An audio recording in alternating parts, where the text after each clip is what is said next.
Hello Kitty is a brand anyone can recognise. But after this case, perhaps you'll feel chills whenever you see the innocent little feline. The story starts with victim Fan Manyi, who was born in 1976 in the city of Shenzhen, China.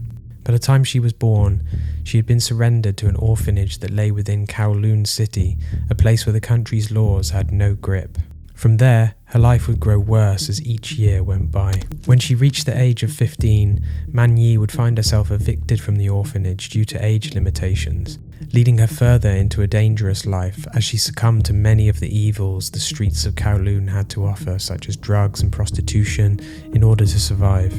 This would continue until she reached adulthood, where at 21 she would find herself employed by a local brothel, continuing to use her body to get by. This would go on until she would meet her husband, Nung Chi Yuin, in the year 1996. Chi Yuin was himself a drug-addicted citizen of the dark city of Kowloon, and would end up making Manyi's life worse due to his abusive, aggressive nature towards both her and their son of 2 years.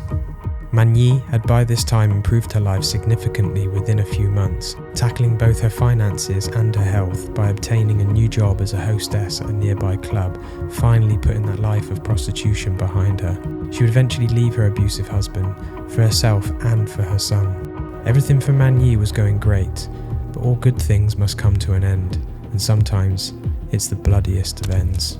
To understand what happened to Manyi, and to even try to understand why it happened, it's important to discuss her killers. Chan Manlok was exactly how you would describe a killer from the start. As a child, Manlok was aggressive, sociopathic and cold.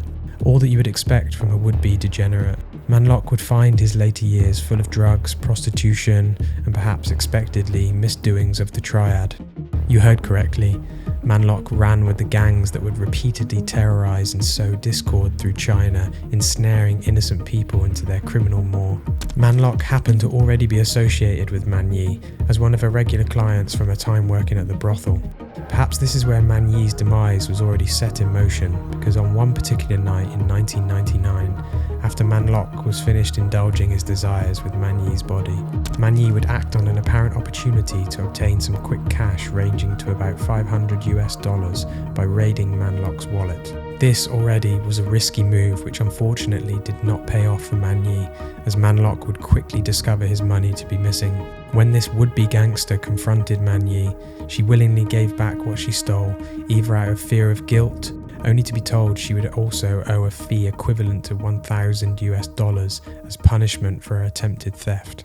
Manyi explained to Manlok that she did not have enough to cover the imposed fine, asking for enough time to gather the funds. Manlok would allow her enough time to pay him back, but perhaps Manyi would still be here today if she had not accepted this devil's deal. As time would go on, Manyi would fail to earn enough money to avoid the consequences this cruel man had hammered onto her, and later that year, the gangster's threat would prove not to be empty. Chan and his associates, Lau Ming Fong, Liu Wang Lum, and Leong Xing Cho, had followed Manyi the way a predator follows its prey, until they had cornered her in her apartment, closing in on their chosen victim. From there, the four scoundrels would take Manyi to one of Manlok's apartments. They would plot and scheme to have Manyi repay her debt and interest by forcing her to use her body as she had done for most of her life. And so for the next month, Manyi would endure the worst she could possibly imagine, as she was beaten, raped, sliced and tortured. Manlok and his goons would rub things like spices and other burning agents into her wounds. As days went by, Manyi would be forced to even more atrocities, ranging from further, more violent rapes, all the way to forcing her to consume human fecal matter and urine. With all these cruel, twisted actions thrust upon Manyi, it's no wonder she would pass away from the shock and infection her body endured after a month of agony. Manlok's cruelty would not end with Manyi's death, as he would then unfold a scheme to get rid of himself and his co-conspirators of all evidence of involvement. This demon of a man would dismember Manyi's body, boiling each part until charred flesh and bone would remain. They ripped out whatever organs they thought they could profit off, right before placing her skull in a Hello Kitty doll, filling the rest of the doll with dead insects, finishing their evil deed by discarding the remaining pieces of her body. It would be another month entirely before the authorities would enter the scene, As on May the 24th, 1999, the police were led to the scene of the crime by Lau Ming Fong, discovering many of the evidence scattered by Man Lok. They first found the skull and the Hello Kitty doll alongside various removed organs, only to afterwards find many other missing pieces of Man Yi in different dumpsters and trash piles all around Hong Kong. After discovering enough evidence pointing Man Lok at the centre of it all, the police would proceed to raid his house on the 28th of May 1999, succeeded in detaining the vicious gangster. While the privacy of the investigation was insisted on, it would not be long until a case as violent and as bloody as this finds its way to the media, with news headlines prompting one of Man Yi's killers to try and run from the city, making it to Hong Kong only to be caught by the authorities almost a year later and detained for trial. When the three monsters that took Man Yi's life were finally met with their trial, it was found that Man Yi did not die of an overdose, which the men claimed was the cause of her passing. It was found that instead that the abuse that Man Yi had suffered was what had triggered her demise, and while it was not ruled out that there was no intention of killing this woman, there undoubtedly was intention of pushing her to that brink.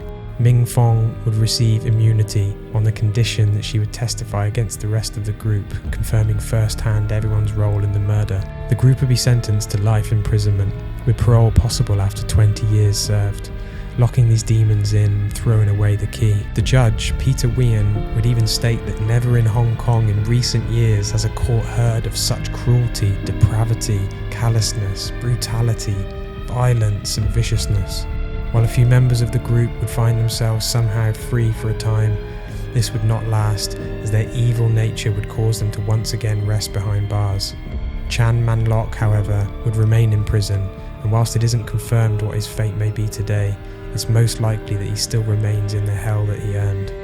Man Yi's skull and other remains would be returned to her biological family and a necklace given to her son, allowing her family to fully grieve the loss of Man Yi.